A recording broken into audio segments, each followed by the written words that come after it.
Hello.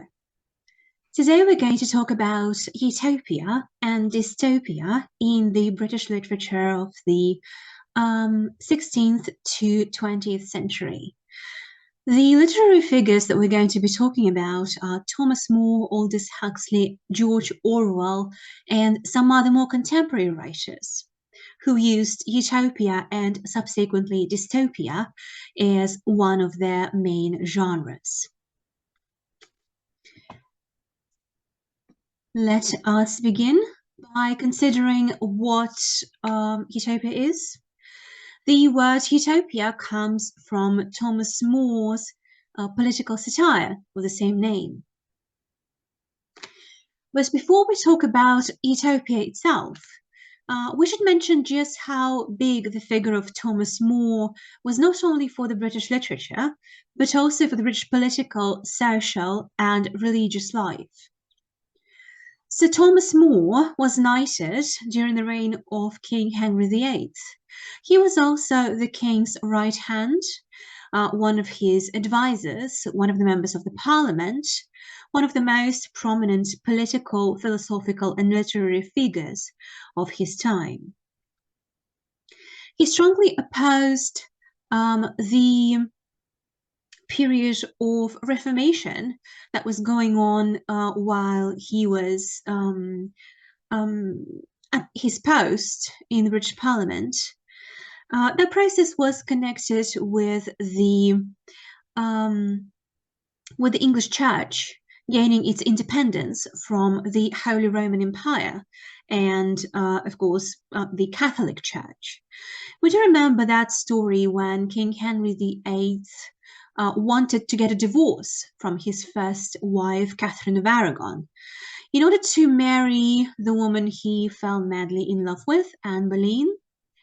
However, Catholic Church was strongly opposed to divorces and remarrying, especially of the remarrying of the monarchs. So King Henry decided to split from the Holy Roman Empire, and Thomas More was one of the people who was quite against that process, but against More's wishes. Henry still broke up with Rome, and England gained its own church, the Church of England, the Anglican Church, which is the independent branch of Protestant Church. However, back to More and his work called Utopia. Although the genre of utopia comes back as far as the works of a Greek philosopher Plato and his work called The State, More's traditions were reflected upon and interpreted in Jonathan Swift's Gulliver Travels. Gulliver's Travels is built in quite a similar form that the Utopia by Thomas More, although it's very different from it. Being a product of Enlightenment, Gulliver's Travels explores just how much the society and the mind can influence our societal life as well as our inner lives. Gulliver, together with Jonathan Swift, of course, explores the country of Houyhnhnms, who are the most kind of reasonable and smart and practical creatures on Earth, whose land might as well be called Utopia. However, the tradition of Utopia didn't really come to an end after the epoch of Enlightenment and at the beginning of the 20th century, which was a very difficult, very hard and trying time for not just Europe, but the whole world. That time saw the rise of something that might be thought of as the opposite to Utopia, but not quite. We'll talk about this later. So the emergence of the genre of dystopia happens at the beginning of the 20th century, right after the end of the very turbulent time, which was the First World War. So the 1920s sees one of the first novels ever written in dystopian genre, which is We, by the Russian and Soviet writer Evgeny Zametin, who is considered to be one of the fathers of dystopia as a genre. It is followed by a lot of other European works. The British works of dystopian nature include, for example, The Brave New World by Aldous Huxley that we're going to be talking about today, as well as probably one of the most famous representatives of the genre, 1984 by George Orwell, which was thought of and written throughout 1948 and 1949. And of course, another very popular representative of dystopias, 451 Degrees Fahrenheit by Ray Bradbury. The modern British literature is also marked by several dystopian novels. For example, the postmodernist work novel by Kazuo Ishiguro, a Nobel Prize winner for Britain. His novel Never Let Me Go is not really dystopian by its nature, but it does contain a lot of dystopian features. It was written in 2005 and later received a screen version. In 2010, the illustration, the screenshot from which you can see, and I think that this screenshot illustrates quite well the grim, unified, sad word of dystopias. Popular fiction also inherited a lot from dystopia, and we do remember that the 90s, 2000s, 2010s saw the rise of the YA dystopian fiction, such as The Hunger Games, the Divergent series, and a lot of other works. Maybe this is the sign that we are also living in a quite uncertain, strange time. But back to Thomas More and the origins of the genre of dystopia, which was the genre of Utopia. Utopia means no place or perfect place from Greek. The two terms that might seem rather opposing and strangely combined in just one term. However, it is what it is. So no place or perfect place is what Utopia is. Utopia by Sir Thomas More was written in 1516, the 16th century. It was written in Latin, as a lot of other Renaissance works were. It consists of two parts. The first part, mocking and criticizing the modern governance in Europe. More thought that the monarchies of the time were bloody, cruel, and unfair. Although More was quite criticizing and rather mocking about the monarchies of Britain, he still remained the monarchies of Europe, and that included, obviously, the monarchy of Britain.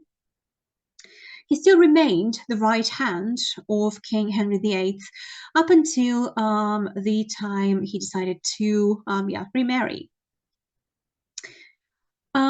So More thought that the contemporary system of European rule was very much unfair to everyone except for the aristocracy and the ruling class. Especially, it was cruel and violent towards the peasantry and the working people. The second part of Utopia describes a perfect state, a fictional island country called Utopia. In Utopia, the ruler of the country, called Prince, and not the king, mind you, unlike the European countries, it was the prince, not the king. The king is not appointed. The position is not really inherited. The prince is chosen by a secret ballot that is conducted by a group of people's representatives chosen in their turn from their family leaders, which makes utopian rule the perfect democracy. There is no private property. The goods and all of the items, everything that kind of belongs to Utopia is stored in warehouses, and those warehouses are open to pretty much everyone. All able citizens work in agriculture and know at least one trade, so they're all able to somehow participate in the social and economic life of the society. They're able to contribute to it. And by contributing to that society, they also gain a lot of profit for themselves from that society. But those profits are not individual. They are general, they are shared by the whole society, which makes it sort of also a perfect state where no one really suffers from poverty or hunger or any other such deprivations. Women are supposed to be doing the same work as men. There is no unemployment. Everyone in the country, apart from the small children, are employed. Everyone wears the same types of clothing, never too fine looking, no decorations, nothing that would make you stand out from the crowd, which is seen as a good thing by the utopians. Jewelry and other decorations are only worn by children and are given up as they mature, as they become adults. There is, however, slavery. Let's not forget that the thing is written in the beginning of the 16th century. The slaves are usually the foreigners who are the prisoners of war, for example, or convicted criminals of Utopia. Sometimes those people can be released from slavery. So when you are a slave, you can actually climb the social ladder by trying and being as useful to the society as you can be. So slavery is not seen as something that is inescapable. Again, that contributes to the perfect image of the utopian society. In Utopia, several religions are practiced by the islanders. No one is ever intolerant to a follower of the religion that is different from their own. Men and women are considered equal in their marriage, but there are certain restrictions for women still. They have to confess their sins to husband every month, and are mostly restricted to the household chores, being mothers, being the cooks, being the people who maintain the order at home. Although women are still trained in, as I've said, trade, as well as different military arts, so that they're able to defend Utopia in case of any foreign invasion or conflict. Utopians, however, utopians themselves do not usually engage in wars, so they're not big fans of being, the aggressive nation. They try not to kill, but to enslave the enemy in case they are ever invaded by the enemy, or there are some armies of the foreigners that are trying to get their territories. Ever since then, ever since the 16th century and Sir Thomas More, the word utopia has become a part of our everyday language, pretty much. What we call a utopia now is a perfect state of things that is likely to never be achieved. Remember, no place, but also perfect place. I'm pretty sure you've mentioned the word utopia quite a few times in your life. So, yeah. However, as I've said, Utopia didn't really cease to exist, but it kind of transformed into this new genre of dystopia or anti-utopia, which is, despite, I guess, the common thought and common knowledge, not really the direct opposite of what utopia is. Dystopia is, if you will, a utopia with a minus. There are a lot of commonalities between the two genres. The first one is that they both depict a perfect world, the world that is perfect and equal socially, politically, and economically.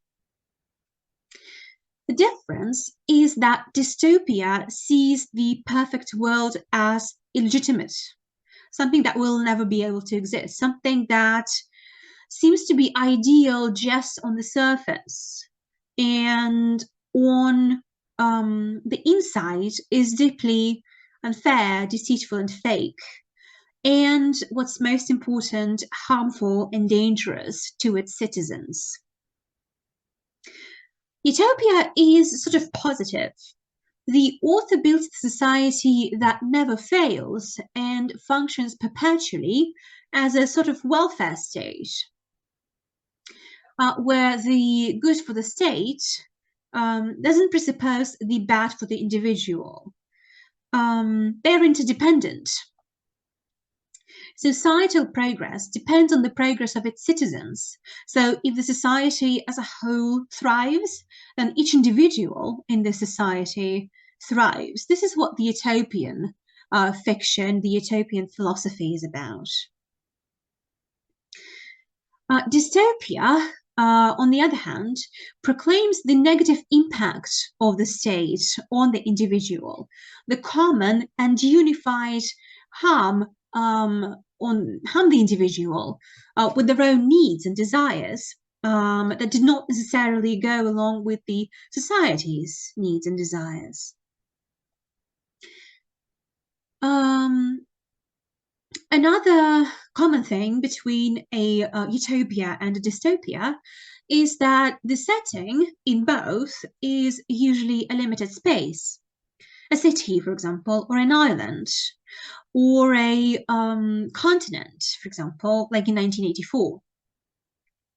It is usually a closed, rigid, inflexible system where the characters live and which they cannot or do not want to get out of. They can't really leave that space, be it utopia, which is positive, or dystopia, which is rather negative. Dystopia, if we talk about it in a bit more detail, is often seen as an alternate universe genre of science fiction. They most often deal with a certain possible future. We do remember that, forgive me, the genre of science fiction is something that started developing in the end of the 19th century, with neo-romantic movement, with people like H.G. Wells and Robert Louis Stevenson and some others.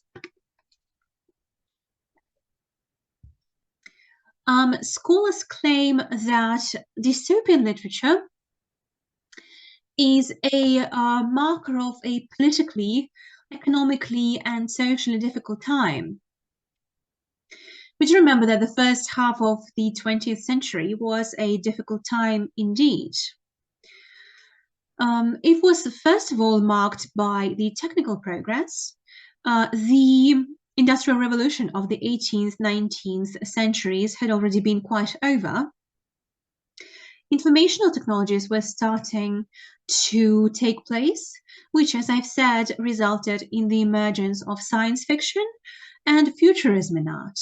That was largely marked by industrial landscapes, grim reality that isn't always friendly to humans, the reality that draws human beings away from their nature towards the city, the urban, the automatized, the mechanical and metallic, something that leaves very little to spiritual life and imagination and fancy and fantasy and freedom at times. human seems to be no longer in much need in terms of technology and how everything now is operated in terms of machines and so on. It is also the time that was marked by the global economic crisis, the Great Depression of the 1920s and 1930s, which also marked the emergence of the Nazi political party in Germany, and led to the beginning of the world wars and several European revolutions that overthrew monarchy in a lot of countries such as Spain or Russia, and a lot of other revolutionary movements throughout Europe. That included the movements in Italy, against Spain, and Ireland. The situation in Britain was rather grim as well, although the beginning of the century was marked by the very reckless and restless and beautiful and careless epoch of King Edward. Still, the epoch of escapism was soon over, and again, with the emergence of the revolutions and the world wars, people were sort of thrown back from the heaven to the ground. There was also the rise of Marxist philosophy, which contributed to the rise of Marxism as well as socialism, that, for example, Aldous Huxley was very much influenced by through Nicholas Berdyaev, a Russian philosopher. Of course, there was this emergence of authoritarian and totalitarian societies, as I've said, in Germany, Italy, and Soviet Union, which, of course, contributed and was reflected largely in the fictional works by dystopian writers. For example, of course, 1984 and Animal Farm by George Orwell. As for the literary specificities of the genre of utopia, in dystopias, the figure of the author gains prominence again. It kind of lost its positions during the times of modernism, which is largely the most prominent literary movement of the first half of the 20th century, with such representatives as James Joyce, Virginia Woolf, Ian Forster, and so on. Modernism is a largely subjective genre. It is more about not what kind of like the author tells you to feel, but what you feel yourself, being completely exposed to the way the characters think and feel. There is sort of this direct accessibility of the characters' minds and emotions in modernist fiction. Again, as I've said, in dystopian fiction, you don't really have that much of that. A dystopia is usually some sort of a manifesto. It proclaims the author's views pretty clearly in any dystopian novel. Usually the author doesn't just mock the reality described in the novel. He's not just, or he or she is not just like mocking or satirical or, I don't know, hilarious about it, but warns very firmly against a possible future, which is usually quite harmful and dangerous and horrible towards human beings. Behind the occurring satire and mockery are serious concerns of the future of the humanity. Utopia fantasizes about an impossible world. Dystopia warns against a world that is, unfortunately, way too possible, according to the dystopian writers. As modernist writer Virginia Woolf noticed in her works, the human was lost. They kind of lost their stable ground under their feet. They didn't know what to believe. what to do. And dystopia exaggerates the idea of being lost into absurdity. As I've said, there were a number of factors that led to that feeling of being lost with no solid ground to stand on, as in the technical progress, the crisis, the world wars, revolutions, and totalitarian societies. However, the man of dystopia is not the man of the so-called lost generation that emerged after the world wars and was composed of people that came back from the wars, disoriented and traumatized, like Hemingway or Remarque, or war poets of Great Britain, for example. Utopian characters are victims of relatively peaceful times. One more important feature of dystopian fiction that parallels it with modernism, creating an opposition of some sort between what happens in the world outside and the events of psyche, mind, the inner world, the two worlds that do not necessarily coincide or develop in accordance with each other. So let us now move to our first dystopian author, which is Aldous Huxley. You have probably heard about his novel Brave New World. Aldous Huxley was born in England, but died in Los Angeles, California, USA. He was born into a very intelligent family and received a good education at Eton, one of the most prestigious British schools. Almost all of his artwork is rather satirical and is a reaction to where the world, as he thought, was headed in terms of technological progress and politics. Brave New World is an intellectual novel aimed at starting a discussion, some sort of a conversation between the author and the reader. However, the psychology of the characters is not as detailed and nuanced as it was in the modernist fiction or as it was in 1984 by Orwell. But the composition and the narrative techniques in Brave New World are rather interesting. Aldous Huxley is quite an experimentator here too.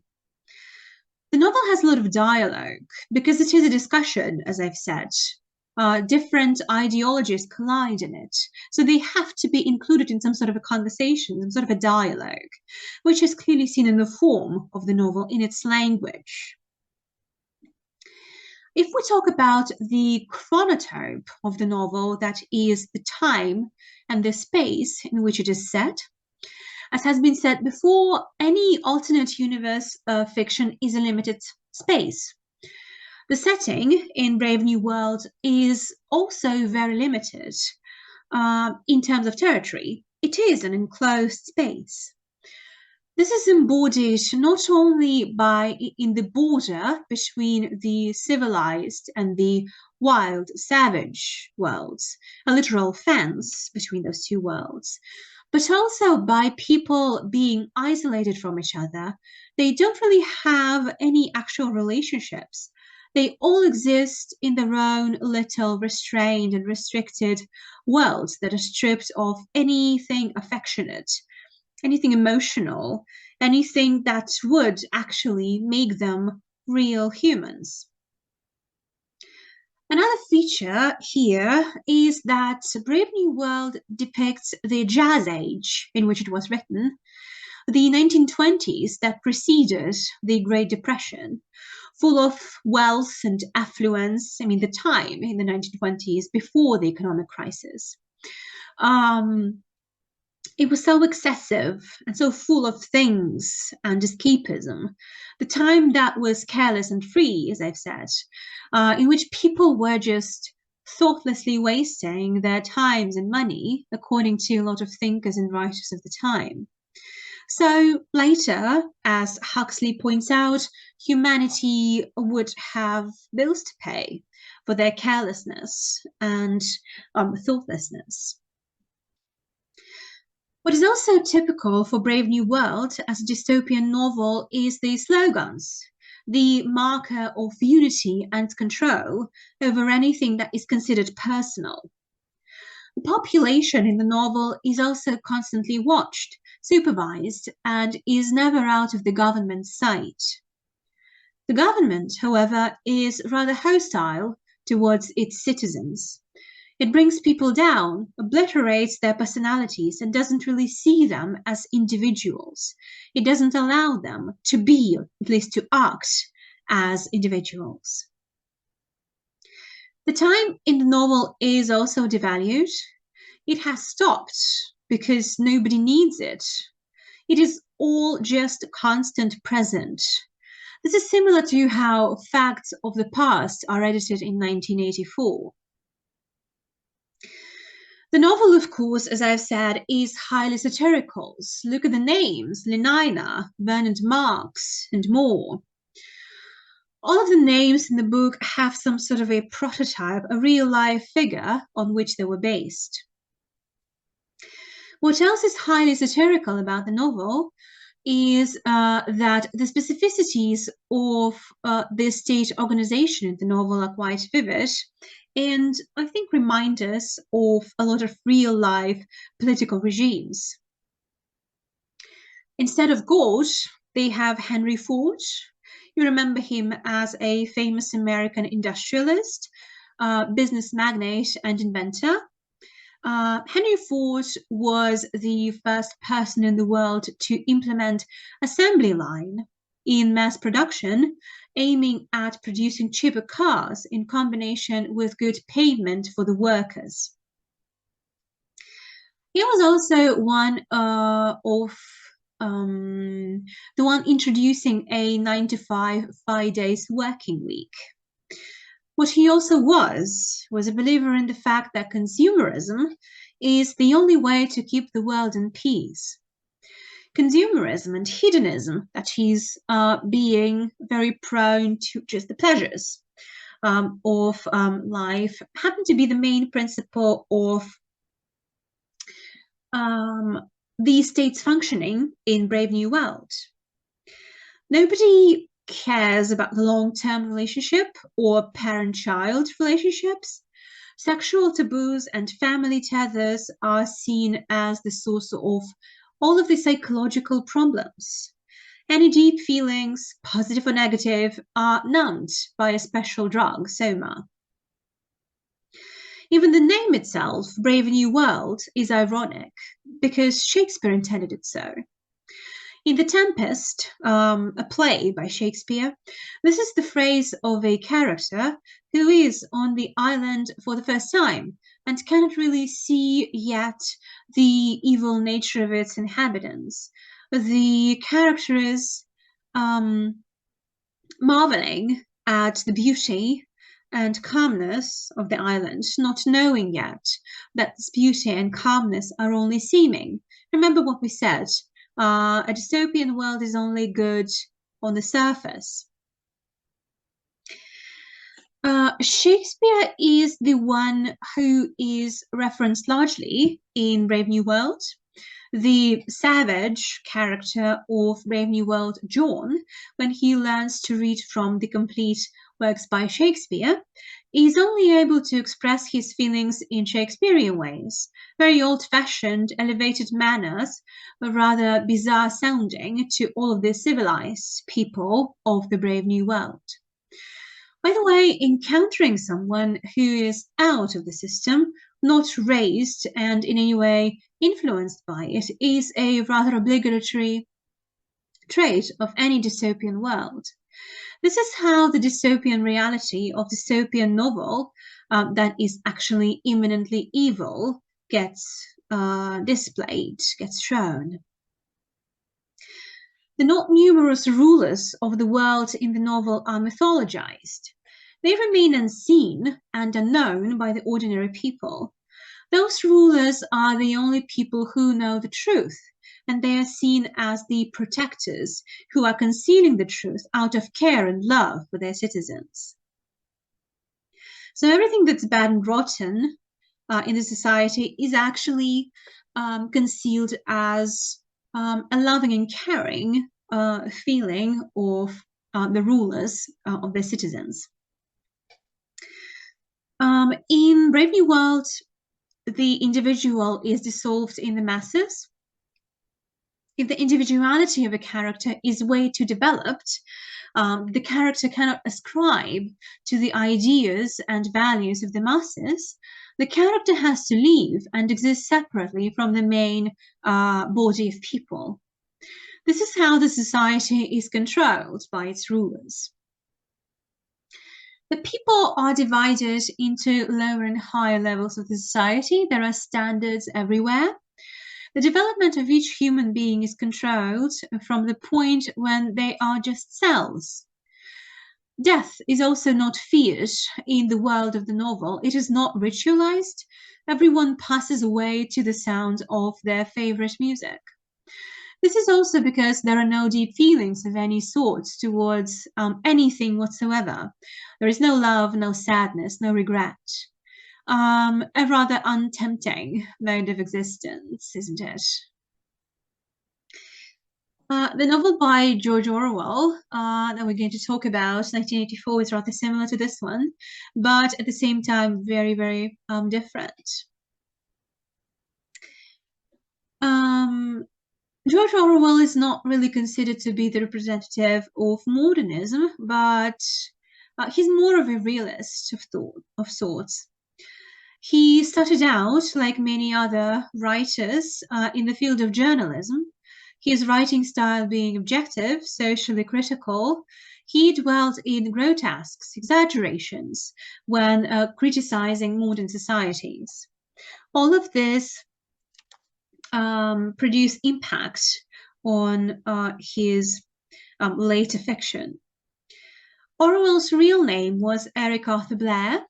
He came from a wealthy Jewish family, but because he wasn't apparently a huge fan of capitalism, he chose a more sort of proletarian name to go by. The reality depicted in 1984 is in principle de-aestheticized. There's no aesthetizing it. It is purposefully, exaggeratedly ugly and unpleasant. It is dull and grey and cold and inhumane.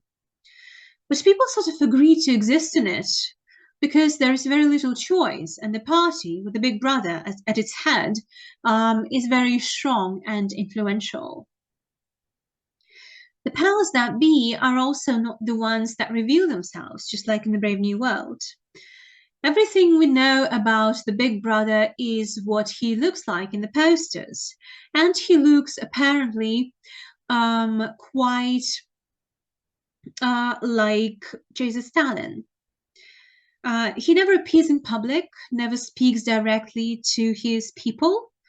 No one ever has enough grounds to believe he actually exists. However, there is a cult of that big brother. His portraits are everywhere, his voice is everywhere. He is worshipped by pretty much everyone. 1984 employs a very specific language, the so-called newspeak, a standardized, simplified version of a language full of contractions and abbreviations and words that don't really make sense but pretend like they do. The words are neologisms invented by Orwell, like thought police, mini-true, mini-love, thought crime, doublethink, are now largely part of popular culture and part of the political language as well. Doublethink, which is also one of the neologisms invented by Orwell here, seems to be one of the central concepts of the novel, embodying one of its main motives and ideas, the discrepancy, the core contradiction underlying the novel's whole artistic world. The society in the novel knows the truth, but chooses to not believe it. The past is constantly revised and changed in accordance with who is the nemesis and who is the ally of the state at the moment. The society believes and denies the same thing all at once. The absurd here is very scaringly realistic. This is also conveyed by the main slogan of the party that is also very famous. War is peace, freedom is slavery, ignorance is power. The world of the novel looks even scarier when you realize that the switching off of human nature is not due to a drug, like in Brave New World, but due to the propaganda, brainwashing, like head minutes and hate weeks, fear and chosen ignorance, which are very human, very natural vices that can be typical of all of us. However, in this case, they are exaggerated and absurdified to the point of being frightening and dangerous. It is also impossible to get out of society united by hate and aggressiveness towards the common enemy, albeit ever-changing. An individual has to be punished if he or she doesn't fit in with the system or doesn't comply with what everyone else is doing and what the party is making them do. In order to see what's wrong with the world, the main character, Winston, whose name is actually also very telling, we do remember one of the most prominent figures of the first half of the 20th century, Winston Churchill, who is claimed to be one of the most important figures during the Second World War, who helped and facilitated its end. So Winston, who is the protagonist of 1984, in order to see the other side of the world and of the reality, the grim and horrible side of the world he lives in, has to meet Julia, a proletarian and not a member of the party, and very much a rebel, a part of a group of rebels. He falls in love with her. That feeling is not completely erased from the hateful souls, unlike the Brave New World citizens. Orwell here is more of a realist than Huxley, so he has to be radically pessimistic about the outcome of the rebellion. We do remember that 1984 finishes more pessimistically than probably any other dystopian novels. The human in Human loses and is eradicated towards the bitter end. So this is what dystopia is generally. Thank you very much for your attention and see you. Goodbye.